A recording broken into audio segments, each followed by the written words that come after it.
Are vets cashing in on your fears? That might explain why your bills are adding up. Yes, it does. It's just to be on the safe side. And all that testing sure is big business. And to shed those pounds, we're given instructions to feed Marshall a pricey food that boasts it's scientifically proven to help dogs lose weight. Made by Hill's Pet Nutrition. The same company behind that measuring program the vet used to figure out Marshall's weight. And that brand sure is popular. We see it for sale in every vet clinic we visit. Makes us wonder, is this vet's diagnosis about slimming Marshall down or pumping sales up? Hey guys, it's me Lavender here. Welcome back to the channel. Today I'm going to be doing the Pure Evil files it's going to be an add-on of my pet industry Pure Evil files, but this time we're going to be talking about veterinarians and the vet school files, the Pure Evil files. So let's get started in this video. So yeah, but before we get started, a disclaimer, I am not talking about all vets. I am talking about the majority of vets. Not all vets are like this, I'm just talking about the majority of vets. And again, my whole entire, YouTube channel is dedicated to exposing the atrocities of capitalism, and that's what I plan on doing here. So let's get started into this YouTube video. For 8 years, Matthew Watkinson worked as a vet, but are vets really the saints that they claim or made out to be? He found himself so disgusted at the money-making exploitation practices that he left the professional field altogether. A greyhound with bone cancer, it was advanced. As a student vet who in a year was to graduate to work in his own vet practice, he knew what he would recommend. If I were this dog's owner, he said, I would want my pet to have a loving and peaceful death. But putting the greyhound to sleep and out of its misery was not the correct answer, the lecturer had told him in the class quite sternly. There were options that could extend this old dog's life. No, instead, its leg was going to be amputated, and then a course of chemotherapy would be tried to ensure that all was done to save the dog's life at a cost of 1,000 pounds to 2,000 pounds or even more. Meanwhile, he remembered pushing down the revulsion he felt about putting the dog through what we all know would be punishing treatment that in all likelihood is most likely not even given to work given the end-stage cancer level. Of course, back then, he'd avoid becoming embroiled in ethics. He was just thrilled to be one of the lucky few to have made it into the most prestigious vet school in the country, London's Royal Veterinary College. Having a comprehensive school education, he went into the job because he was fascinated by biology and genuinely wanted to help animals. He was the first person in his family to go to a university, and understandably, his family was incredibly proud of his achievement. So despite the doubts already beginning to form in his mind, he went on. After the greyhound incident, he graduated and took his veterinary oath, which all vets swear to do, promising to ensure the welfare of animals committed to my care. Of course, not all vets deliberately set out to make as much money as possible as they can out of trade of animals, but money, not welfare of the animal, is often at the forefront and a factor of the vet's mind. Today, you'll notice more and more practices have swung up throughout the country, especially in affluent areas where the middle-class residents treat their pets as part of their family. One might imagine that because there's so many more vets in the area, the animals need more medical help than ever, but the truth is far simpler. A whole industry has arisen out of squeezing the most money out of treating families' sick pets. During the health check that goes along with a vet visit, it is amazing how many problems a vet might find. It is not unheard of for vets to Google a pet owner's home to see what area the family live in, big house and a posh road, where you can offer more treatments to that pet owner. Of course, he never witnessed this in his own practice, but he has heard of it happening elsewhere at other practices. Charge more for your services, so a vaccination that costs a few pence becomes £35 consultation, and that isn't all of it. While the owner might believe he or she is only taking their cat or dog for a vaccination, and I have no problem with sensible, preventable health care for the vet, this visit can be a way to make even more money out of a perfectly healthy animal. Having a tooth removed, especially a canine tooth, is a major surgery costing upwards of £100 and should only be done if the cat is suffering because of it. But more often than not, a loving owner will trust their vet and sadly go along with the surgery that is not only unnecessary, but just plain risky for a pet who does not need it. Similarly, I have known vets suggest doing an exploratory surgery operation on a cat just because it had been sick.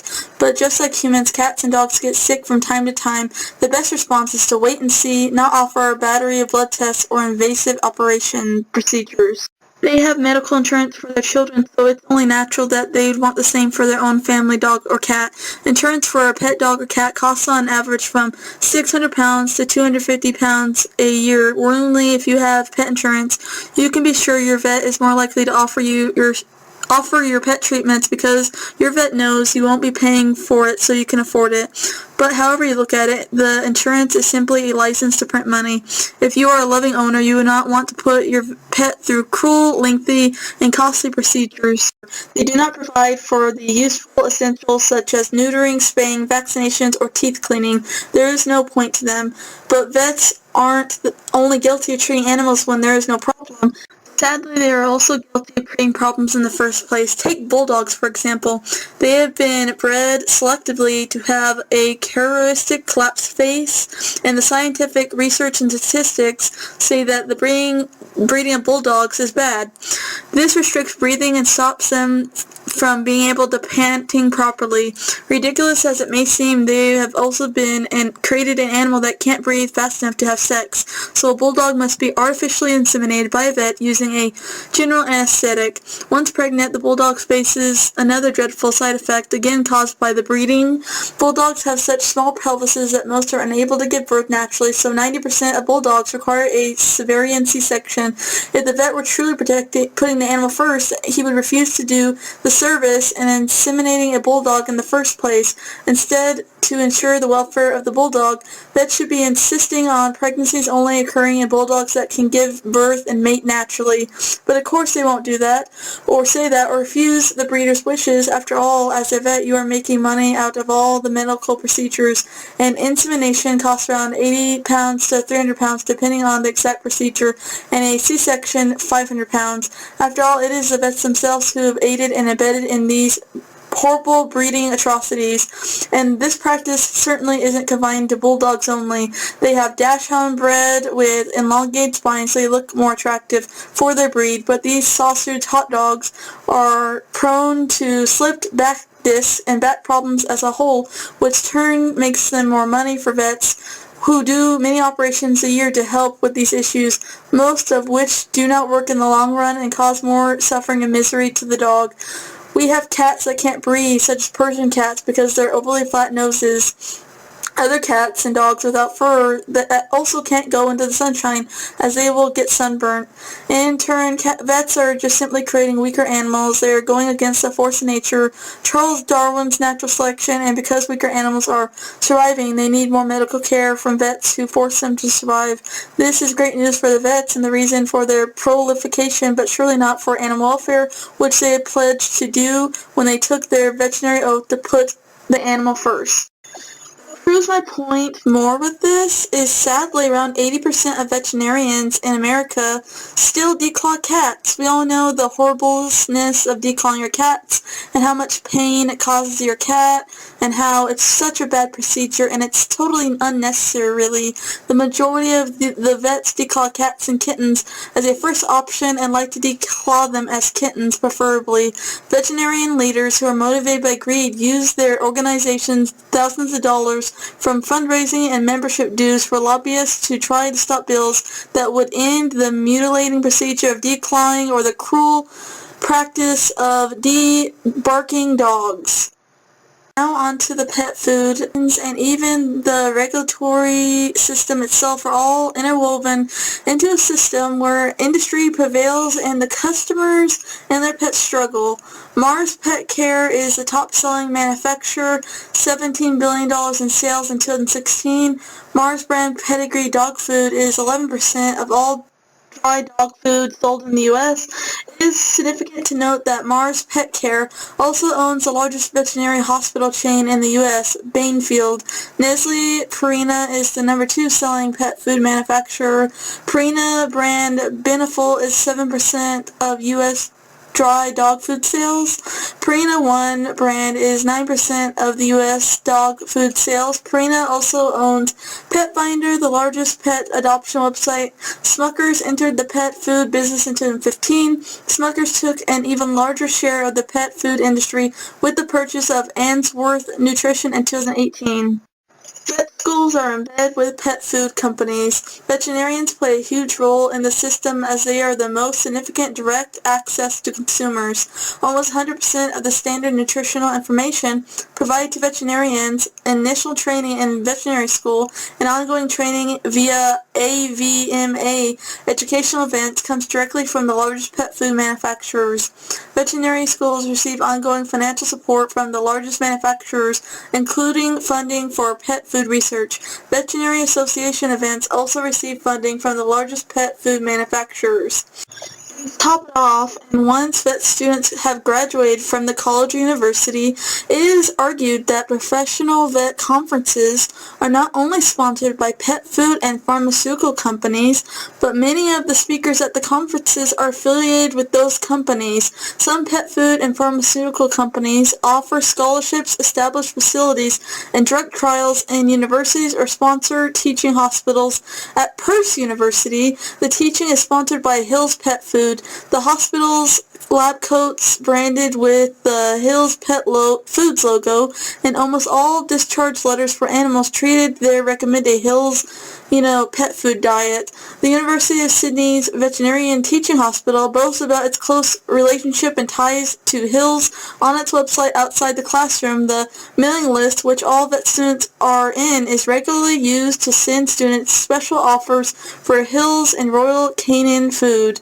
I would just be skeptical about what they recommend because they're being, paid by, the big pet food industry giants like Mars and Purina and things like that. When vets make mistakes, pet pay the price. Stephanie Olson of Silver Springs, Massachusetts, returned from a weekend business trip to discover that a vet clinic where she had boarded her elderly diabetic cat had overdosed him with 10 times the amount of insulin he needed, leaving the animal blind, wrecked with seizures, and suffering from severe brain damage that lasted until his death. It goes beyond heartbreak, said Olson, a 45-year-old health information technician who had had the 15-year-old cat since he was a kitten.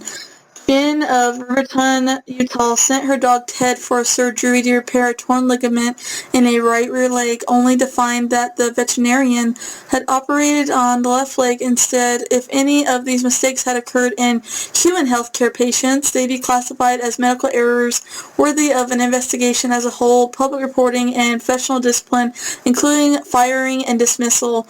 Wrong site surgery and medication overdoses, for instance, are among so-called never events, regarded as inexcusable in the human healthcare setting, but because the errors occurred in animals, owners and advocates say they were ignored, minimized, or outright denied by a system that devalues the bond between pets and their own owners and fails to hold veterinarians sufficiently accountable for when they make mistakes. When someone's companion animal is injured by a veterinarian, their choices are between slim to none. Joyce, founder of General Counselor for the Animal Legal Defense Fund, California, a group that fields in several calls a month about pet medical errors, action against veterinarians is woefully inadequate. Owners of injured animals say they're stunned to discover state veterinary boards that dismiss up to 80% of the complaints filed against their members, and a legal system that regards pets as mere property with no way to recover damages for emotional loss. It is difficult to know how often medical errors occur in pets. The AVMA collects no statistics on veterinary malpractice suits, and the group Associated Professional Liability Insurance Trust, or PLIT, which offers malpractice insurance for vets, refused to release the numbers or outcomes of such cases. One small study of veterinarian errors, a 2004 paper published in the Journal of Veterinary Record, found that 78% of recent veterinary graduates surveyed in Scotland and England admitting to making a mistake that could have endangered an animal. The number of complaints against veterinarians seems to be going up, rising about 14% between 2005 and 2007, according to a survey by DVM News Magazine, which monitors the industry. Jin's dog, Ted, a 7-year-old female Corgi Blue Heeler mix, required 4 surgeries to repair the damage caused when Utah veterinarian Eric Bondler mistakenly operated on the wrong leg and then botched that operation as well when the bone plate fractured during surgery. Her left leg, the one that had nothing wrong with it in the first place, had to have 3 surgeries because he did such a bad job on it. Stephanie said that her diabetic cat spent the last 2 years of his life grappling with severe brain damage and seizures, while she spent a total of $16,000 caring for him. It turned out that the vet who cared for her cat had allowed his adult son, who was not licensed in any way as a veterinarian technician, to administer insulin to the animal without any supervision whatsoever, records show. The penalty by the Maryland State Board of Veterinary Medical Examiners against cats was a $250 fine and a 30-day suspension of his license, which was reinstated. He was placed on 6 months probation, records show. When the owner was upset, who confronted the vet, Bonder, about the mistaken surgery, she said he told her, by law, your dog is only worth $100 anyway. Records show that the Bonner's veterinary license had been placed on probation for 2 years in 2002 after he acted very unprofessionally while treating an injured cat. The move included stipulations that he submit to a psychological exam and retake the ethics portion of the state veterinary exam. Many vet school graduates turn into arrogant people. Obviously not everyone turns into an arrogant person. However, they develop the God syndrome with egos the size of automobiles. You see this with human doctors as well, with some, doctors having extreme arrogance. Whatever happens, don't question their diagnosis or their experience. They have doctors of veterinary medicine, the DMV, behind their name. You damn well better respect that fact. Some vets turn out to be total quacks and bad people, such as Dr. Ron of Food Pets and vet Karen Baker.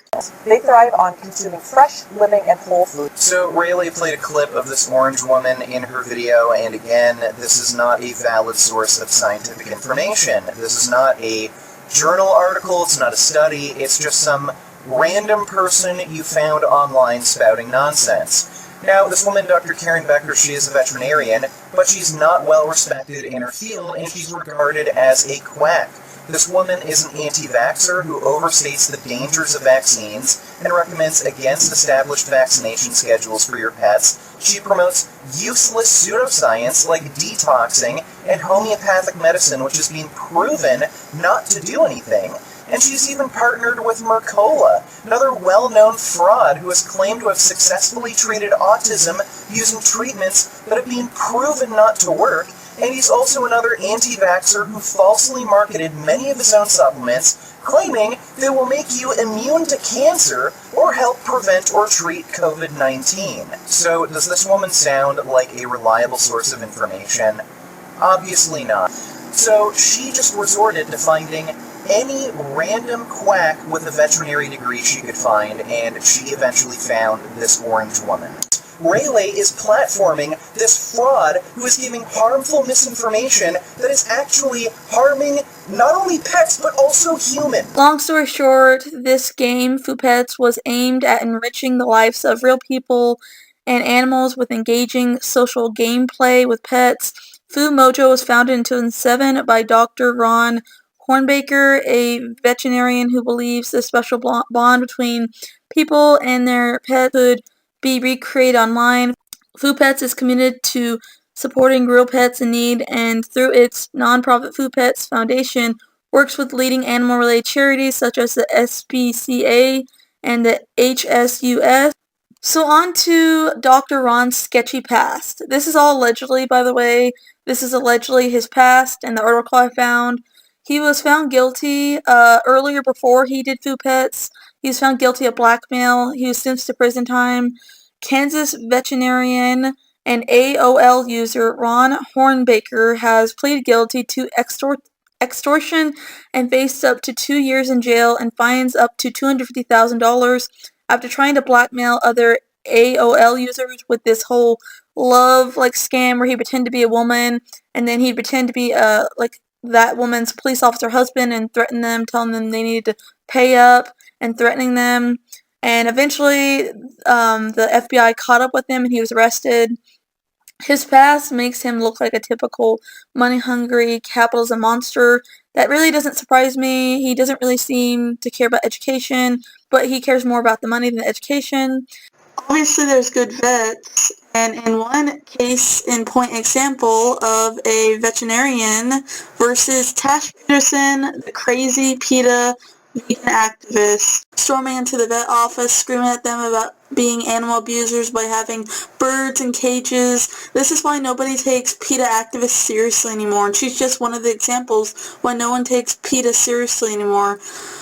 Vet clinic appeals for funds to raise $150,000 to sue vegan activists who stormed into the veterinarian office and accused staff of animal slavery for displaying caged birds outside the door. The plant-based public figure, along with her partner Jack Higgs, accused the vets of advertising animal slavery by seeing birds in a cage outside their clinic. The woman explains how captive birds, and they lived in a cage for 14 years and would not be able to survive in the wild or look after themselves if you set them free.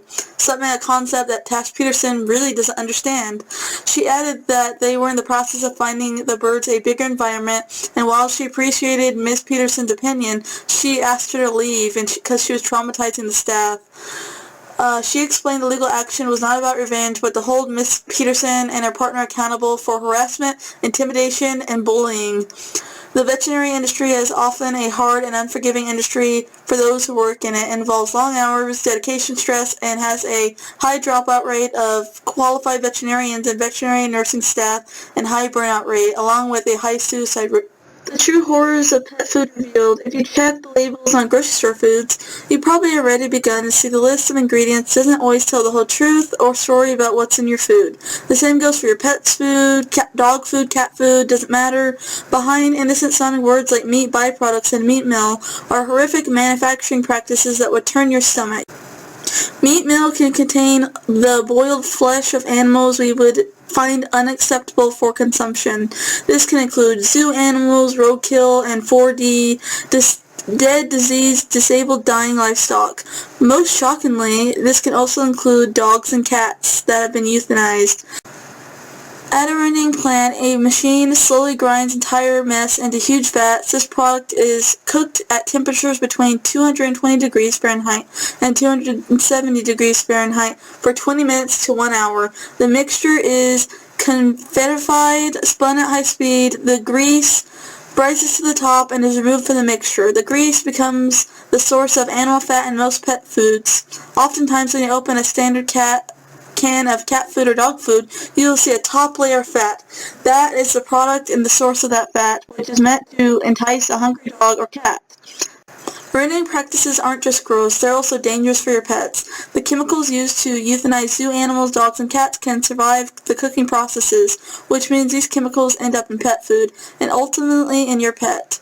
Euthanized cats and dogs often end in rendering vats along with other questionable material to make meat meal and meat and bone meal. This can be problematic because the sodium pentobarbital that they use to put down euthanized pets can withstand the heat from rendering. For years, some veterinarians and animal advocates and animal activists have known about the potential danger of sodium barbital residue in commercial pet food, yet the danger has not been alleviated.